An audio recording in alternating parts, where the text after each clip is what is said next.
I had been over at the triage desk probably 10, 12 minutes, and the supervisor hurriedly came from her office on the Harry Hines side of the hospital. She said, there's been an accident in the president's motorcade and they're on their way here. Well, the words were hardly out of her mouth until the entrance doors just exploded. The first person they led down that hallway was the mayor of Dallas then, Earl Cabell. The next person that came through was a very frightened Vice President Lyndon Johnson.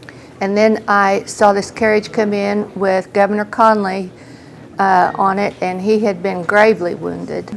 The next carriage I saw, I could just see from the waist down that it was a gentleman on there, and he was in nice slacks. There were no shoes on his feet, and there was a lady who I would soon know was Jacqueline, was laying across his head and shoulders. She didn't want the people around to see the damage to his head, although from the front it didn't look bad at all. The damage was back here. I got into Trauma 1. I walked over to the carriage and immediately knew that it was President Kennedy. Also, in my estimation, he was dead on arrival. I started trying to feel for vital signs. I could feel no pulses. I did not have a stethoscope at that time. So his eyelids were about half closed, and his color was what in medical terms we call cyanotic, and that means it's a bluish gray. His eyelids were about half closed, and his pupils were fixed and dilated. And at this time I noticed what appeared to me to be a big exit wound right underneath his Adam's apple and just before the notch there at the top of the breastbone.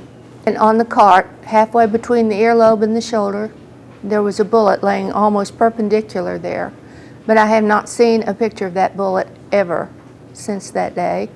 Most of my time was spent just plastered against the wall. There were so many doctors in that room at the time. Dr. Kemp Clark, who was head of the neurosurgery department here at Parkland, after he pronounced the president dead, he just turned and walked out of the room, walked right by Mrs. Kennedy, who had been standing at the foot of the carriage all the time with her hand on the president's left foot.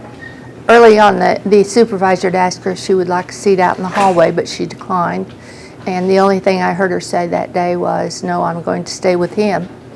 So she didn't move all that time, but after Dr. Clark had pronounced him, he just walked right Mrs. Kennedy without stopping and said, "Madam, your husband's dead." There was no response. I have never seen anybody in such profound shock.